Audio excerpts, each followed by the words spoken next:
This is the iFanboy special edition review of Thunderbolts ***. My name is Conor Kilpatrick. I'm here with Ryan Haupt. Hey, everybody. And Paul Montgomery. Hello. And this is the animation brain trust / movie brain trust, I guess, at iFanboy. So we're back with the latest Marvel Studios film, Thunderbolts ***. We're going to have pretty major spoilers here in order to talk about it properly. So if you haven't seen it yet or you're worried about spoilers, you should definitely stop what you're doing and come back. But and go see it. It's fun. I mean, yeah, we can jump into it. So directed by Jake Schur, came from television, written by Eric Peterson, Eric Peterson's in a lot of these MCU films, but rewritten by Joanna Callow pretty extensively. And it's funny because we've talked a lot about these movies. You know, Paul and I talked about Captain America: Brave New World a few months ago.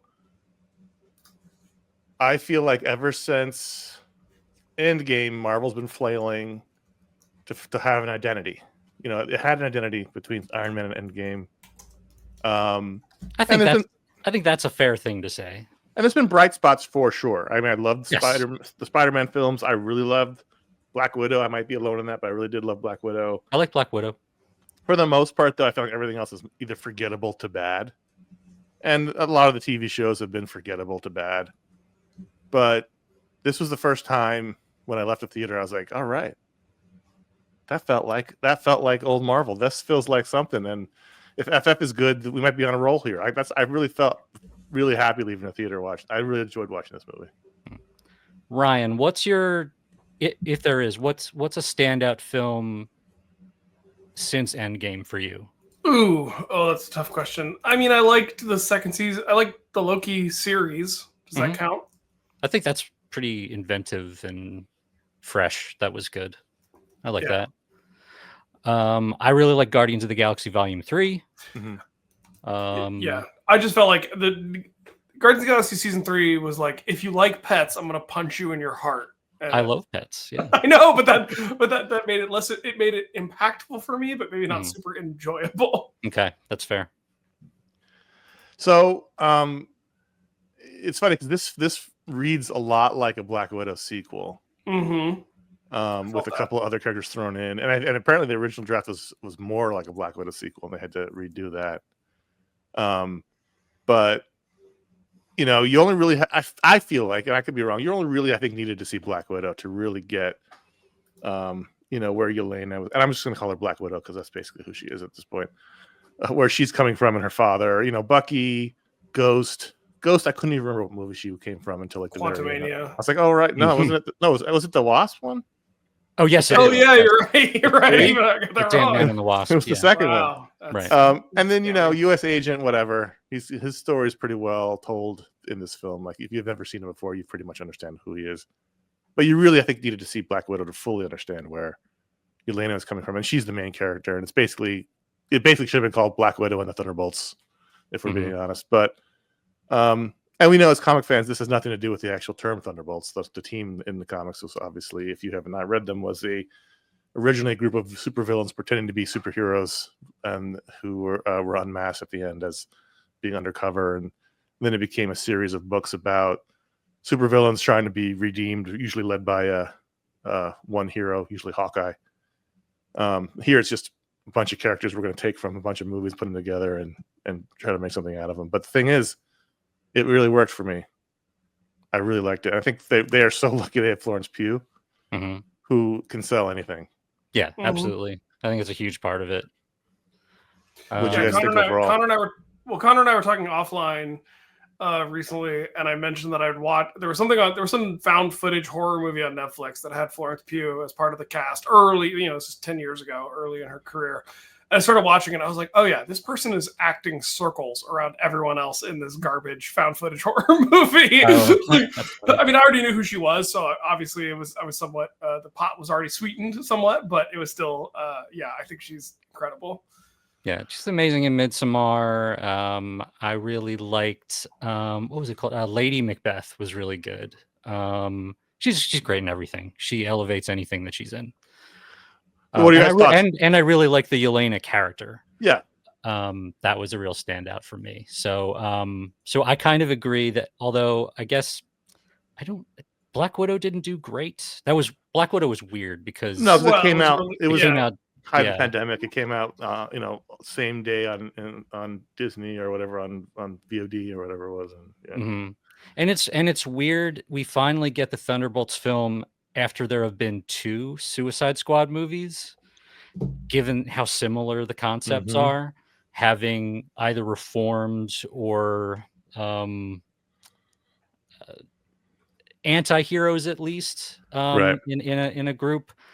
So it's and also I think this probably shares more DNA with something like Guardians of the Galaxy as like a ragtag group of misfits. Yes. So that's sort of a point of comparison. Well, Um, in comparison to the first Guardians of the Galaxy movie, like the way that they win is by all holding hands. Like it's the same resolution. there's a bit of a Care Bear stare. Yeah, I think that's fair.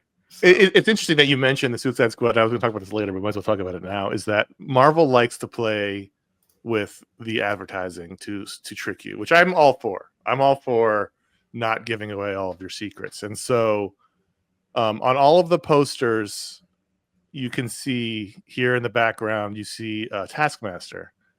And Mhm. Taskmaster was even given a individual poster sheet, character sheet. And I've got a poster here. So I was looking for art for the show to show on screen. So if you're watching on YouTube, you would know what I'm talking about. I'm just gonna find the one. Okay, there it is. I was looking for group shots, and there's a shot here from the end of the movie, the start of the climax, when the Thunderbolts are in the Avengers Tower, and there's Taskmaster in the Oh. background, a good 90 minutes plus after she's killed. This is very similar to when they either added the Hulk or removed the Hulk from a scene, from a trailer from a movie. I didn't know they did that. This is from a trailer? No, Or- this is key art that they released. It's So just a key art. Okay. So if you're not aware, key art is art that's released to the media outlets to show in reviews or articles or whatever, Mhm. approved art. It's often studio shot stuff like portraits, but it's often stills from the movie. And this still I'm showing on screen right now has Taskmaster in the scene where she is definitely not. So she's killed immediately, which I kept thinking, wait, does she have a healing factor? Because she gets shot in the head, she falls down dead. And I was like, oh, she must have a healing factor. I couldn't remember. That was the one part of that movie I didn't like. She's And- basically just a Red Room graduate who's Right. heavily scarred. I don't remember that she had I don't. Well, think she had the any- ability to mimic right, people. but she didn't have like a healing factor. No, but Just I thought she must have, because they shot her in the head, and I thought, well, she's clearly in the movie, Hmm. and then she died. Whereas I didn't know any of the behind the scenes of like script revisions or edits or cuts or whatever. And so when she got taken out early in the movie, I hate to admit it, but my first reaction was like, oh, thank God. Like, I wasn't mad about it because I'm I so didn't glad like this her character's off the board because I don't care at all about them. And so this was not in the original script. It was in the revision. In the original script, she was in the whole movie. This is wild. which this is- gave Ghost something to do. Although I guess So basically, they in this article that came out this came out after the release. This came out today, as of recording. The writer of the film, or one of the writers of the film, Eric didn't Pearson. realize that that Taskmaster dies off so early. within the first 10 minutes. Yeah, and so he explains that there was this whole subplot where she's a mostly silent character, and she is basically a little sister to Ghost. Ghost has sort of like taken her on, and that's why in the movie as it exists, it feels like Ghost has nothing to do, or like is It given does. the Ghost doesn't least have a lot amount to of do. stuff, like Yeah. character-wise, to do. And this makes sense now that there was some version of this movie where Ghost had this whole dynamic going on. So that's very interesting. But the writer had no idea until he saw the finished film. Do we want to talk about the fact that in this piece of art, Red Guardian looks like he's 4 feet tall? Like, what is happening? It's very in this- strange looking. What's happening in this piece of art? He's like 9 inches taller than everyone else in real life. This reminds me of what was it called? Color Forms, when you had like a background, and Look how much then taller he is than them. like individual vinyl stickers. It looks like Yeah. the characters were just placed over a background. Yeah. It felt like a lot of the scenes in this movie were two characters having a back and forth on a green screen. I almost felt like I could see the matte lines where they were cutting around the green screen to put characters in scenes. And it's not a criticism, it's just the way movies are made. It's just, it felt noticeable in this particular. So in this movie, as we've sort of been leading up to in throughout in the post-credit sequences of like Black Widow and in Captain America and the Falcon, I think, and other things, Yelena de whatever her name is, her long name, what is it? It's Valentina Allegra de Fontaine, played by Julie Louis-Dreyfus. She is forming her sort of I don't even want to call it like an Avengers team. It's basically like her CIA Black Ops superhero team, which is the Thunderbolts. They don't call themselves the Thunderbolts except sort of tongue in cheek because that was the name of Yelena's soccer team, because they can't embrace this stuff, even though we've had like 20 years of everyone being okay with these funny names, but they still have It's to make also jokes like about it. it's also a little confusing because you have Thunderbolt Ross, who was in the previous movie, and it's completely unrelated to that, at least in this iteration. So that's an extra wrench in the works. She's in trouble with the Senate. They're investigating her actions, and so she's got to cover. Technically, the House, Connor. You're right. It's the House. They're covering her tracks by she gets all of these agents all around the world to clean up her messes, and then finally kill each other by telling them to kill each other, and that's how the team comes together as they all arrive at the same place to murder each other. It's a pretty cool conceit. Like each one has a different one to take out. And it's a fun little sequence where they're like, "Wait, no, I got to kill you," and you. And then when they realize that she's actually trying to kill them, they band together to become this team to try to, stop her. But in the meantime, in that scene, they wake up. There is a moment in that sequence where they bump a crate that has like a human form on the side of it, and it like clearly activates, right? And then a few minutes later, out comes Bob. Appears. Bob played by Lewis Pullman, son of Bill Pullman. In his second appearance in film as Bob. I was going to say his last major role was in Top Gun Maverick, playing Bob. So similar kind of unassuming character who seems non-threatening. You've got a battle of the Nepo babies in here with Wyatt Russell and Russell and Lewis Pullman. I had forgotten the Sentry was a character in this, and then when he came out and I saw it was a Sentry program, I went, "Oh no!" Right. Like, I hate the Sentry. It's like one of the few characters I hate. Mm-hmm. But you're just saying that because he's a very bad character, and everything about him sucks, except for the last time I saw him, which was when he was dead and being used as a bludgeon. Would you say he's the Damian Wayne of Marvel? He's the Damian Wayne of Marvel. And the problem is I really like Lewis Pullman, and so I was like, stop being charming.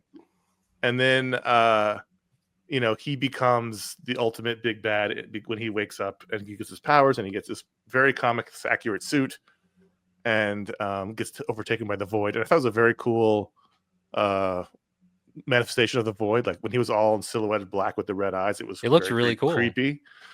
And that's the final battle, is to defeat the Void, not defeat Bob, but defeat the Void. And that was their final battle. I thought, it's a crisp 2 hours. It didn't drag. It moved pretty well.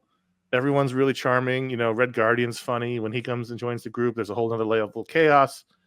I don't know what they really understand what to do with Bucky anymore, but he's always welcome. They had him eating Ben's chili ball, which is DC accurate in terms of chili consumption for people new to the city. I will say my wife was super happy when he arrived on the bicycle. She loved everything about that. But good. But they have him here, and he was in the Captain America movie. He was revealed to be. Was he running for Congress, Paul? At that point, or he just won? He was running at that point. So now he's a congressman from Brooklyn. They really just have him as that so he can be inside the machinations of politics.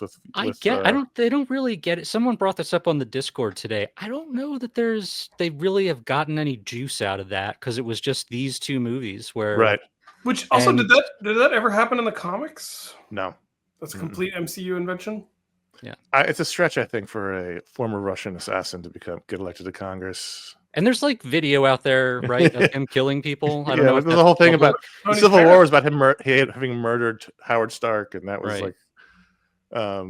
It's just Like there's it, a lot of complications there. I don't know about the footage itself being public, but like not like people know. Yeah. They bring it up to him constantly. I don't think you win your race without getting a haircut and a shave. Like shaving a haircut 2 bits, I think. It's not the best hair he's ever had, although my wife disagreed with me, but whatever. I don't know. I guess it was just there to put him in the middle of it and to allow him to find the mole. But like there are 2 scenes where he tries to handle the But you're right, situation doesn't really as a mean anything. politician and does a poor job of it. Like there's one Oh, scene I where can't think of. I'm trying to think of a worse character in the MCU to be a politician, and Bucky's like right at the top. He's like got a short fuse. He serves, suffers no fools. He's not like a charmer, It's like it makes sense for Rhodey Yeah, to for sure. be like a Rhodey could be, politician to go that direction, but You could even see someone like Tony because he's so charming. He could really work retail politics, but like grumpy, glowering Bucky, I don't know. I'd love to have seen the campaign. But he's really only there to uncover a possible mole in why do I keep forgetting her first name and wanting to call her Valentina's assistant. Originally supposed to be played by Ayo Edebari. She had to drop out of the film. That would have been great. She's awesome. I didn't know that one. There are two big recastings here. I know the other one. Stephen Yeun was supposed to play the Sentry, but he had to drop out for scheduling reasons. But I loved Lewis Pullman in it too. But so I thought Lewis Pullman did a really good job. I could not help but think about Stephen Yeun in this role the entire time, though. I'm glad I did not know that. I kept thinking, like, man, it would have been like Florence Pugh and Stephen Yeun in this scene together would have been pretty cool. I have some baggage for Lewis Pullman for the recent Salem's Lot remake. Not good. Not entirely his fault, but I think he did a good job with the role. And I think so. Back on the topic of Sentry and the character being bad, I think one of the big reasons that a lot of us didn't like him was the choice to like retcon him into the history of the Marvel universe, and then to say like, hey, this guy's always been around and has always been kind of the Superman of Marvel, right? And I don't like when I'm being openly gaslit, like that's not cool. So they completely get rid of that. And this is his introduction here. And they don't try to say he's been around before. And I like the idea of him as like, this is a corporate superhero. It's almost is it Superman 3 or Superman 4? Well, they create the, it's Superman 4. Yeah. 4. But also I thought it had like some DNA of the boys, right? Like it's very like we're gonna do test marketing. We're gonna do there's a lot of quick shots of like them figuring out what's the hairstyle, what's the logo, really what's the costume. So to me, this was like Marvel's attempt to do the boys, but PG-13, which is. And I thought all that stuff I thought he was really good in going from. This sort of in the beginning, he's sort of hapless, like, what am I even doing here? Kind of regular dude who has flashes of abilities to becoming, I don't even want to say evil because it's mostly the Void that makes him that way. But he becomes a really scary. And there's that scene where he comes out, he's got a suit on, and they've dyed his hair blonde, and the Thunderbolts try to take him down, and they're all street level people. But Red Guardian and Bucky both have super soldier serums in them, but everyone else is just basically real regular people. I would have, they just can't even come close. He could have killed all of them. Yes, pretty quickly. It could have been a Homelander situation. But like because there's a point where he like basically force pushes Red Guardian out the window and then pulls him back the watchtower, and like I was like, oh my god, they're gonna drop him and he's gonna die, and that's gonna be a big thing for Yelena. But then he just pulls him back in, and like, oh okay. and I thought he was very good in that. I thought the scenes when they go into the Void and they have to bring him back, and it's all about his trauma, and then Yelena. They've had a bond the whole time. I was just like, don't make it a romance. Don't make it a romance. Yeah, I was worried about that. It's like don't hook her up to like, the Sentry. She's the best. But they had a bond, and so her being able to talk him out. I thought you had two really good actors in a and Marvel always has good actors, but you actually had them actually act really well in this film. And there was, without good acting, this stuff probably wouldn't have landed. All of Yelena's pain wouldn't have landed. Right. Her whole arc, her whole emotional arc, wanting to become what her sister was, wanting to be a public-facing hero and not just a spy in the background killing people for the government.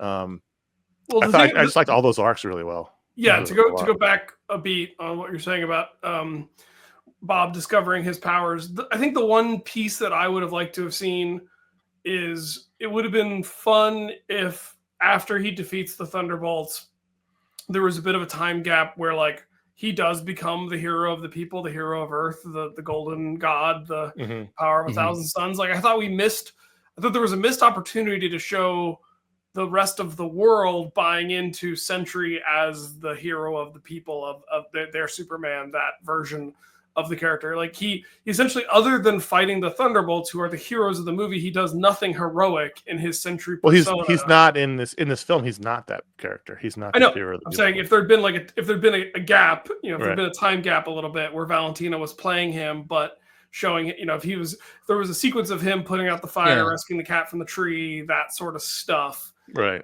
It would have been. I think it would have made his flip to the dark side a little bit more impactful for me. It's a minor. I think. Yeah. I see what you mean. I know why they didn't do it, because if they did do that, then all of the other characters in the Marvel universe are going to try to get involved and try to stop them. And this is for this to work, they need him to be a threat right now, and the only people that can potentially stop him are the ones right in front of him. Yeah. I thought what really worked. So having the Sentry and I can't believe I'm saying these words. Having the Sentry really worked because you allowed all of these characters who have darkness to have to go into the void and thus face it. And I thought that was, it may not have been the most slam bang kind of finale people are used to, but having them all face their demons throughout the film was really good. I thought even, I hate USA Agent. I mean, I like him, but I hate him. But having him, the flashbacks to his stuff was sad, and him trying to pretend like he's got this great home life, but in the background we know his wife has left him and took his kid, and he's angry about it. I thought he was a great addition. I still don't think Ghost was well served. I don't know anything about her. I don't remember. Did she even get what was her darkness? I don't even remember what it was when she talked. She was in a big accident in a lab as a child. But there was no scene of her in the void. She just shows up. Oh, in the void itself. No, she didn't get one. Because we got, he touched Yelena's hand. We got the flashback to her in the woods. He touched John Walker's hand. We got the flashback of him arguing with his wife. We didn't get one for her. We got one for Valentina. Right. Did we get one for Bucky and Red Guardian though? No. Yeah. So. Yeah. But that was interesting. Then going into the void, and that was kind of, It was kind of Inception-y. Yeah. Yeah. I really like the effect, the visual presentation of how he vaporizes people and they turn into I have to admit, I bought petrified shadows. Just I know this was discussed in our Discord as well, but I know people said they knew right away. But I bought it. I gasped when he vaporized the little kid. The little girl. I could not believe it. I was just so bought into the movie at that point. When he did it, I was like, "Oh my god!" And at first, I was like, "Whoa!" They went there, and then I was like, "Wait a minute, they wouldn't go there." No. To me, as soon as it started spreading, as soon as it started spreading, it's like, okay, they're going to undo this. But at first, I was like, "Oh shit!" I thought it was cinematically really striking, and it was cinematically really striking. It's an effect in the way that it hits that isn't easy to do in comics, but also to me was evocative of the way Watchmen does the Hiroshima shadows. Yeah, and so I thought that was really cool. It was a comic. I mean, visually, orally, the little humph sound they did, it was really, it was they were turning into dust. It was really good. It's pretty chilling. If you just isolate it and a person just pops out of existence. And I just kept thinking, if you're a New Yorker, if you survived the Battle of New York, the first Avengers movie, and then if you got blipped by Thanos, and then you got voided by Sentry, move? I don't know. That's how good the pizza is. Did either of you, real quick, before we move on from the effect of the voidedness? Yeah, sure. I thought the whole visual effect of him as Void was really effective. I thought it was really creepy and dark. And have either of you seen the movie The Night House? Rebecca Hall, supernatural Yes, psychological thriller. yeah. I have not. No. Yes. In that movie, like the sort of the antagonist is the concept of nothingness, and I thought this was like a sort of big budget superhero version of that I thought actually kind of worked. And The Night House is great if anyone's not seen it. And I mean, 36 movies into your cinematic universe, you can do a kind of abstract story like this, and it works. So before we get into what happens at the end and then the credit sequences, I assume we all think this movie worked, right? Yeah. Mm-hmm. And I know we all have various opinions on the other films that have come out, but I think it's fair to say, we talked about this earlier, that Marvel's been a little bit listless since Endgame. Why do we think this movie worked but others didn't? Well, I mean, if you look at the story, beyond the writing, no, I think the writing. To me, I go straight to the writing. This had written by with one edit by Eric, and so I think there was a third non-credited person. I think, but it's still not 10 people on the story by credit. Yeah. To me, it didn't feel like a movie written by committee. It felt like a movie that was actually written with intention and put together by a team that had a specific story they wanted to tell and were allowed to tell it. Like it didn't feel muddled. It didn't feel like it'd been put through the ringer 10 rounds of, edits and rewrites and stuff like that. So that was a big piece of it for me. Paul, do you have a thought? I guess I liked the scale of it. I think something like now I think I liked the Marvels more than most, but I can say that one of the problems with that was scale. Like I think if it wasn't like a huge cosmos spanning crazy threat, I think that might have worked a little bit better and just focus on the chemistry of the three characters. The Eternals is like a crazy huge scale. It's like biting off way more than they could chew. Especially with so many characters, such a huge ensemble. Biting off way more than you can chew of a food I don't want to eat in the first place. And Captain America was just a mess from head to toe. But that was a mess, and that goes to what Ryan was talking about in terms of just like it feeling like something with a vision, whereas that just felt like patchwork. And I think this is the right mix of characters to do. It's a fun action movie. There's great sequences, but it's a lot of pathos that's earned because you've got these characters with backgrounds that we know about. We know about Yelena's pain. We know about Red Guardian's pain. We know about John Walker's pain. We know about Bucky's pain. We sometimes remember a ghost is still in the movie, but we've earned that. And so when you get here and they're dealing with it, it feels like I felt like emotional watching their sadness and then having them deal with it and becoming a family. It's a found family movie, like a lot of these are, but these are all people who are utterly alone. Elena's alone. Red Guardian's literally having a sad limo driver existence, and John Walker's family's left him, and but they found this group and they found this purpose, and I thought that's always a strong premise, and it really worked here. The writing was strong, the acting was really, and you had actors who could pull it off. So I was really happy. I was like, wow, that was. I don't think I've walked out feeling like that since Black Widow walked out of a theater feeling like really happy about a Marvel movie. I will point out, it's still post Endgame, so we're still. No, I'm saying that since Endgame, it's really if you take it as a whole, the strategy is what I'm talking about. Both the vision of Marvel Cinematic Universe has been an issue. No multiverse stuff. That's a big thumbs up for me. Yep. End credit sequence. Well, we'll get to that. So. We'll get to the end credits in a minute. So the they defeat the Void. They get Bob back. All the people return alive from the Void, and they're about to arrest Valentina. I want to keep calling her something that's not Valentina. I love this reveal that you're setting up. They are going to arrest her, and she opens up a screen, and there's a whole press conference, and she introduces them not as the Thunderbolts, but as the new Avengers. And when it's revealed in the credits themselves that the asterisk is because they're the new Avengers, I started laughing in the theater. Like I was just like, that's amazing. Yeah. So I had a weird thing where when I went and bought my ticket in the app, it showed the new Avengers poster and not the. Well, so if you didn't see this the opening weekend, this was spoiled for you. They have a secondary campaign that started the Monday after release where they changed all the artwork to say the New Avengers. They even have them on social media going around changing the posters, like the actors changing the posters on the streets and stuff. And it's a funny campaign if it didn't happen 72 hours after the movie was released. Like, we are no longer in an era where everyone sees the movie on Friday. Like when I went on Thursday night, an era, 10 years ago, the theaters packed to the gills. It was 30% full, which is more than most times I go to the movies. The showing for Sinners down the hall was sold out, but Thunderbolts was only about 30% full. Mine was probably 10% full today, maybe. People just don't go. They're still trained, I think, that these movies can be seen on Disney Plus. It's not a big deal because there's no sense of urgency. And so to reveal it so soon was, I thought, a marketing misstep.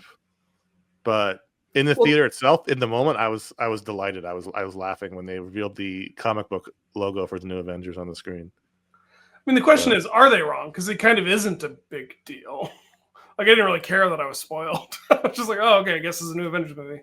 I thought it was fun because as she steps up to the podium, as she sneaks away. She's a great villain, by the way, because it's not trying to be this it's like the opposite of like a Dr. She's slippery Doom or something. She's you just slippery. You can't She's funny. just punch her. She doesn't have superpowers. She's just smarter than everyone selfish else. and evil and Yeah. And so she and cynical. And so she steps up to the podium, and I'm like, oh, that's what, because I knew that the asterisk was part of this reveal that they were talking about, but I didn't know what it was about. And then it was like, as she was saying, my team, the new event, I said it along with the new Avenger, of course. And it's just it's great. It makes total sense. I love the end credit sequence with all the newspaper headlines. Yes, all the blogs and everything talking about the New Yorker articles. The New Yorker article, perfect. The cover stories. And then it leads perfectly into the mid credits and end credit sequence. Yeah, so the mid credits was fun because another thing that Valentina has. That's right, Valentina. Yeah. Awesome, I got it. Val. So one thing she had done was she had her new base of operations was the old Avengers Towers, Tony Stark's tower. It's funny, my audience kind of hissed at that, like they didn't like her desecrating the tower. I felt that too. I and I wasn't expecting that, but it was like, oh, I don't like this. This is there was low hissing in the audience, like they didn't like it. I thought that was awesome. So then, by becoming the new Avengers, they now are working out of the tower, and so we see them in the mid credits. They've got these terrible uniforms, and you think the uniforms were supposed to be bad? Yes. Oh yeah, he's wearing a beret. One of the guys. John Walker. John Walker's wearing a beret. So it's funny. Which he would never wear as someone who is so. I just was like, why do they all have terrible hair 14 months later? Because they've been put through the same ringer that the Sentry was, probably the same sort of focus group. So that's something again, kind of the boys. But it's revealed that Sam Wilson has his own Avengers team, and now they've caused a public relations rift and a friendship rift. Bucky and Sam are no longer talking over it. And so that's an interesting thing that will get brought up and then resolved in the Avengers. I was going to say Kang. That's the end credits. The mid credits. No, that's the end credits. No, the end credits was the FF one. Pause. The mid credits. The mid credits is the supermarket, the grocery store. The end credits is Red Guardian. Oh, you're right. Quite a long sequence. The end credits is a long sequence. So very real quick. That's right. The mid credits is Red Guardian in his street clothes is in a supermarket. That's very funny. And a lady is his grocery shopping. He's dyed his hair, by the way, too. He's no more gray in the beard. And he shaved it. He had like a mustache instead. And he very casually was like, "Oh, look, the Wheaties box with the new Avengers on it." And she's like not interested. And then he's like, "Here you go, you have the Wheaties." And then because he was making the joke about them being on the Wheaties box during the movie, and so this is the fulfillment of that. And then she puts it in her cart, and then, reluctantly. And then as she gets to the end cap, she just takes it out of her cart and puts it down. She's not. Is that still a thing anymore? Because when I was a kid in the '80s, it was a thing. Like if you were a big public figure, you got on the Wheaties box. Like usually athletes. Yeah, I was gonna say, I think it's still like a thing for like the Olympics. I want to say, like Olympians and athletes all got on. It was like Michael Phelps has probably been on the Wheaties box, and like Serena Williams, that kind of thing. Yeah. The one thing that somebody brought up is that Wheaties does not have a prize in it. So when he talks about there being a toy in the Wheaties box, that's not a thing. He doesn't That's understand. other serials do that. Yeah, I He know. doesn't That's understand capitalism. I and think that's the ways fine. we trick children into eating terrible food. You're right. Right. So I forgot about the. So then I'd broken the last sequence up into two parts. Yeah. So the first part of it, It's a long sequence. it is a long sequence. And I It's- liked it. I thought it was very good. I saw a It- headline. It's the longest end sequence that post-credit sequence that Marvel has had. So So the I had first a weird, part of, real quick. so the first real part quick. of it is the whole there's two Avengers teams now and they are feuding about who's the actual Avengers team. And my assumption, which by the way, when I was driving home today from the supermarket, my mom called me and I was like, "Oh, what are you doing?" She goes, "I'm just walking out of Thunderbolts. I loved it." She's in her Awesome. 70s and loved it. But she was like, "So what's going on? Who are the real Avengers?" And I was like, "Mom, it'll be resolved and it'll be resolved next summer. Don't worry." Hang on, about let it." me jump in here. Let me jump in. Okay, Yeah. so I had a moment that I've never had watching because I actually try to watch the end credits and process them. Yeah. I actually think Marvel has trained me to do that, and I do it for most movies that I see now. It worked because Sinners had the same thing, by the way. If you haven't seen Sinners, stay through all the way to the end. Yes. I noticed in the credits for Thunderbolts asterisks that in the music credits they credit the Fantastic Four First Steps theme, and I was like, huh. I mean, obviously they had the trailer, but I don't think you have to credit the trailer. So I was like, and it hit me. I was like, oh, so they're gonna do an FF reveal in the post credits sequence. And I think this is the second time they've done that. Didn't they spoil the end credits with the Marvels with the X-Men theme being in the? This is why we shouldn't. Yes. So let's get rid of unions. It's the second time this has happened. I had the same thought where I was like, yeah, huh, and I went, oh, I didn't. It was okay. The same thing for the Marvels. Anyway, yeah, it's so Michael then while they're Giacchino's bickering tour about the FF. who the actual Avengers are and what they should do about Sam's other Avengers team, there's an alert, and they call up the satellite.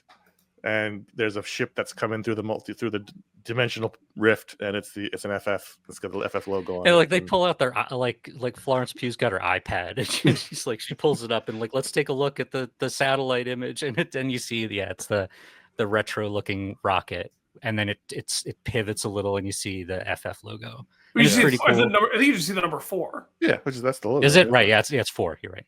It's not FF. Well, that's the FF. That's the logo. I'm thinking Future Foundation. I had Future Foundation. Yeah. But I thought it was a great. I mean, this is the feeling you used to have. I guess it was when you were excited. I guess if I wasn't so excited about the FF, I wouldn't be so feeling excited. you used to have when you were excited. Well, it's like what if they hadn't announced that they were doing a Fantastic Four movie? Well, that would have been. That's like when we didn't know X-Men was going to be in the Marvels, even though I knew. Right. There are no surprises anymore. It's like we knew months before No Way Home that we were going to see Andrew Garfield and Tobey Maguire. They're so desperate to get people into the theaters that they're spoiling all the big twists and turns, and as much as they, and it sucks. I mean, we were talking before we started recording about how I hadn't seen the FF trailer on purpose before this because they give away so much now, and I've been just avoiding it. But I just knew going into this that it was going to happen, and it just it sucks because I was fine just seeing the teaser, getting a taste of what the look and feel of it was, and then not knowing that the Silver Surfer was in it, and not having seen Galactus, and so it's a bummer. But I still left feeling excited, and which is something I haven't felt from one of these post-credit sequences since Thanos, since Endgame, because they went too far. The value proposition for good or ill was this is a shared universe and it's a giant meta story going forward. Yeah. And this is all pieces of a meta story. That doesn't mean that the movie itself can't and should tell its own story. It has to tell its own story and push the meta. It's a very hard thing to do. I'm not saying that this is easy, but you have to be able to tell your own story, which this did, and also provide some sort of meta push for the ultimate thing. It's also like unprecedented. Yeah, and they did it pretty well. They didn't always do it perfectly in the first phase, but not the first. You know what I mean? The first, the Thanos era. They did it fairly consistently well. The Infinity Saga. Every once in a while, they'd have a movie that didn't feel like a full movie and whatever, or they'd have a post-credit sequence that didn't really add anything. But for the most part, you felt excited to get to where it was finally going to go. Right. I think they didn't know what to do after Thanos. I think they thought, well, maybe we just won't do that. We'll just tell different stories. But the problem is they had already created this way of storytelling, and so they would have post-credit sequences that didn't mean anything, and just like, why did I sit around for 30 minutes? Right. So it's sort of like branching out, and it's like you've got these different like branches that are like Are they going towards the young Avengers who are going to Right. be in their 40s by the time they get to it? Before it never Or happens. Yeah. are they going towards Kang? Are they going, Right. you know, and it's all this stuff. And are they going towards the X-Men? And it's like, yes, to all these things, but it's not going towards, it's not that, you know, that arrow going towards Thanos. It's like, and unfortunately, you know, they wanted it to be a single arrow going towards Kang, and then that got right. So unfortunately, they had to pivot from that. Although they really just should have recast. I don't know why they won't recast roles, and except for some, you know, outlier cases like, you know, Rhodey, but or Thaddeus Thunderbolt Ross. Right. Well, he passed away, but the doesn't okay. They still recast it. Right. But I'm saying like they could have very easily just recast Kang. My point, but They pivoted from that, and X-Men.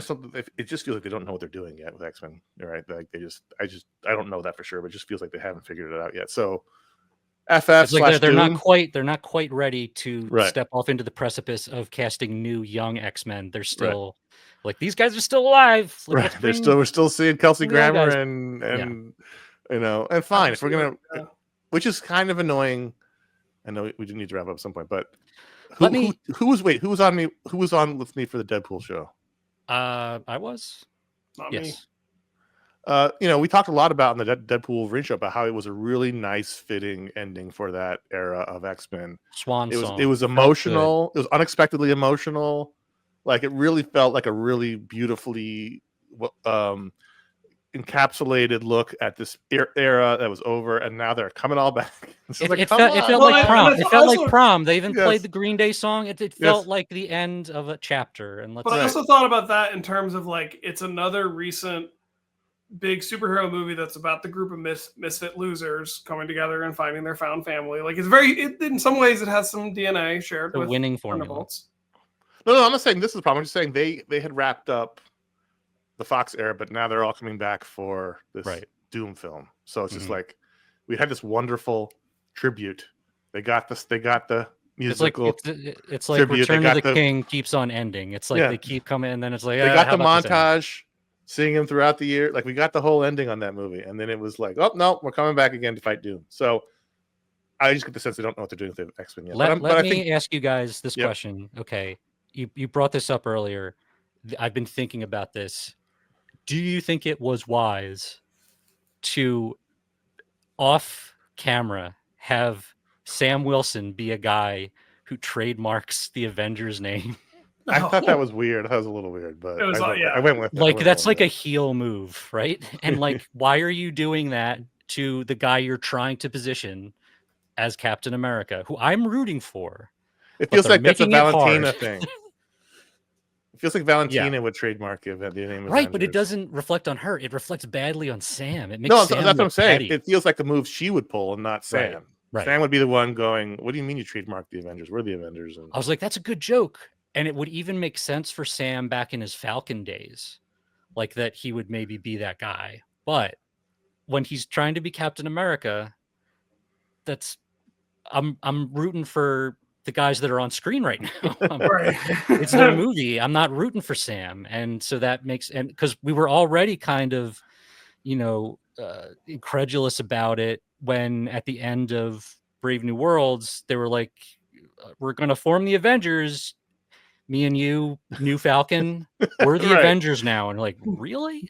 I can't root for any Avengers team that has the New Falcon on it. But and also, it doesn't make sense that Bucky and Sam would split into two teams. Like those, you know, those guys are so tight. He would either tell them to come over to this team and let's merge teams, or but look, they're going to work it out when Doom. I can understand them being forced into like it's not their choice to be, but like I don't know. Couldn't Bucky does Bucky have to be part of it? Like he has like, the agency where he's he a sitting U.S. congressman. He should not be on a superhero team. He said, I was happy to help out, you know, and like Connor, is there a rule against that? People were pretty pissed when Kirsten Sinema went and worked at a winery for a couple of months in the middle of her term. Is there a rule against vigilantism amongst congressmen? Many. I mean, they're called laws. As of Daredevil Born Again in New York, there's not supposed to be vigilantes. That was another question I had. Mayor Connor. Fisk set up. As a native New Yorker, don't you think? Story. don't you think Bucky's constituency would be pissed that he was maintaining an office in Midtown Manhattan rather than Brooklyn? You mean for his team? Yeah. Nah, Shouldn't he push to have them in the district? So many people work in Manhattan and try to commute. They would understand. All right. So I'm just looking at the the list, and everything changes. Originally this week was supposed to be the week that the Kang Dynasty movie came out. Were we in phase? Well, technically speaking, from what Wikipedia says, end? this is the end of Phase 5, right? Which started with Ant-Man and the Wasp: Quantumania. I really felt that. While I was Phase 6. And there was someone who was very loudly explaining this all to his girlfriend behind me before the movie, what phase we were in, and I was just like, "Oh, for fuck's sake, stop talking!" Oh man. The next film in this is the Fantastic Four: First Steps, which comes out in a year and several months from now, followed by Avengers: Doomsday, and then another Spider-Man maybe, and then Avengers. Wait, so this is it for MCU for the year? Oh yeah, this is it. We got two. No, Fantastic Four. Right. Sorry. Not next year. In July of this year. I was going to say, I thought we got Fantastic And then Four. we go a year from basically now for Avengers Doomsday. So we have one more thing. I don't know. I'm very tired. But yes, we have Fantastic Four in July. We'll be talking about that. Is Wonder Man the end of this year, or is it next year? Did that even start shooting? I thought they didn't even start shooting. But it's on the calendar for something. Yeah, but but it's like December of this year, or else it's next year. I forget. Oh wait, no, it did shoot. No, it's been delayed but not canceled. Filming was completed. Wait, is Wonder Man a TV show? Series. Yes. Series. Okay. Yeah, I've fallen off of so many of the shows. I didn't finish Secret Wars. I didn't watch Daredevil. I couldn't finish the first episode of Secret Invasion. Secret Invasion, yeah, is maybe the lowest of the. It's worse than the Captain Eternals? America: Brave New World. It's worse than any. Worse than Eternals. I think Secret Invasion is the worst thing they've done. I didn't finish it, so I can't disagree with you. It's so dour and awful.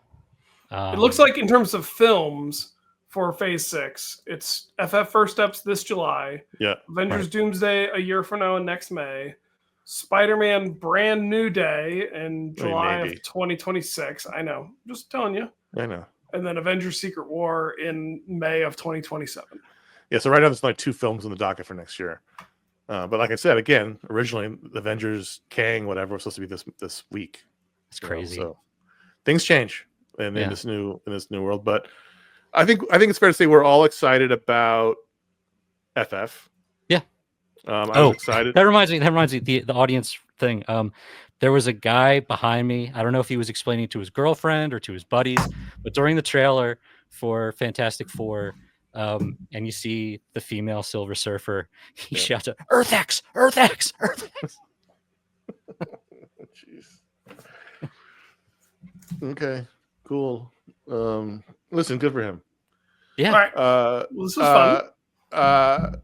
We're all excited for Fantastic Four. We'll be back for that. Some semblance of this group, and then we'll be back for Superman, the movie. I am excited and terrified for in equal measure. Yeah, Superman's the first. Excited and terrified in equal measure for Super. Oh, you know what? Speaking of James Gunn, I was starting to say this point and got derailed. So the killing of what's her Taskmaster? Taskmaster is very similar to the opening of the Suicide Squad, where he killed off a good portion of his team that we thought was going to be in the whole movie. So like that was a very similar storytelling device. Anyway, we'll be back. Is it May? No, we're in May. My goodness. May. When is Superman coming out? June? July. Early July. Superman's beginning of early July. FF is late July. That's right. So we'll be back in July for Superman. We'll be back in July for Fantastic Four. And any final thoughts on Thunderbolts? We're going to rate it in a minute and get out of here. Any final thoughts? Yeah. I think we covered it. All right. Fantastic Four out of 5 star. Thunderbolts. I need a drink.